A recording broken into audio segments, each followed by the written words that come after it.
மாடி தோட்டத்தில் இந்த பேக்கில் உள்ள மண்ணை வந்து வளப்படுத்துறதுக்காண்டி நம்ம நாட்டு மாட்டு சாணத்துலேருந்து தயாரிக்கிறது அந்த எருவும் சில இயற்கை உரங்களையும் மிக்ஸ் பண்ணி அதை வந்து இந்த பேக்கில் வந்து நம்ம அந்த உரங்கம் என்ன கலக்கிறப்ப பார்த்திங்கன்னா இந்த மண்ணோட வளம் நீங்கள் எந்த பயிர் வச்சாலும் அதிகரிக்கும்.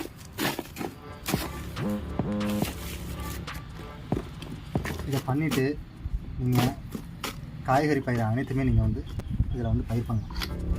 பயிர் பண்ணிங்கன்னா உங்களுக்கு வந்து இயற்கையான முறையில் அதோட விளைச்சல் ரொம்ப அதிகமாக இருக்கும்.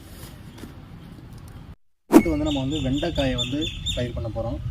வெண்டைக்காய் வந்து பார்த்திங்கன்னா இந்த பேக்கில் வந்து அதிகப்படியாக ஒரு 3 விதை வரைக்கும் வைக்கலாம். நாம் வந்து 6 விதையை அதில் வந்து உண்ட போகிறோம். நடுக்கட்டியாக ஒரு விதை, சைடில் ஒரு விதை, சைடில் வந்து 5 விதை உண்டலாம். இதில் வந்து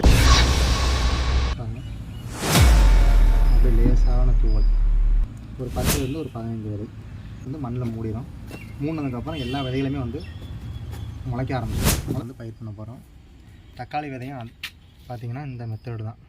எது நமக்கு தேவை எது தேவையில்லை அப்படிங்கிறது தெரியும். இந்த பேக்குக்கு வந்து 2லேருந்து 3 செடிகள் மட்டும் இருந்தாவே போதுமான. இவ்வளோ விதைகள் நம்ம வந்து பயிர் பண்ணுறோம் அப்படின்னா நாட்டு விதைகள் அப்படிங்கிறதுனால ஒரு சில விதைகள் முளைக்காமல் போகலாம். அதுக்காண்டி நம்ம வந்து 3 செடிக்கு பக்கத்தில் நம்ம ஒரு 10 விதை விதைச்சிட்டோம்னா 10மே முளைச்சாலும் நமக்கு தேவையான 3 செடிகளை விட்டுட்டு மற்ற செடிகளை நம்ம அகற்றி விடலாம்.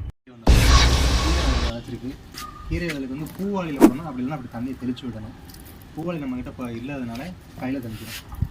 அப்படியே மலைச்சாரல் மாதிரி அப்போ வந்து நம்ம வந்து விதைக்கப்பட்ட விதையை வந்து மண்ணை விட்டு வெளியே வராமல் மண்ணுக்குள்ளேயே புதஞ்சிருக்கும்.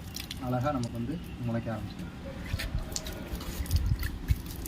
அந்த களைகளை வந்து அகற்றிட்டு அந்த களைகளை வந்து திரும்ப மறுபடியும் அந்த செடிக்கு மண் பகுதிக்கு மேலே நம்ம வச்சு இந்த மாதிரி வைக்கும்போது பார்த்திங்கன்னா நீங்கள் வந்து டெய்லியும் தண்ணி விடணுங்கிற அவசியம் தேவையில்லை. 2 நாள் ஒருக்க கூட நம்ம தக்க வச்சுக்கிட்டே இருக்கும். சூரிய ஒளியிலேருந்து இந்த மண்ணை பாதுகாக்கும்.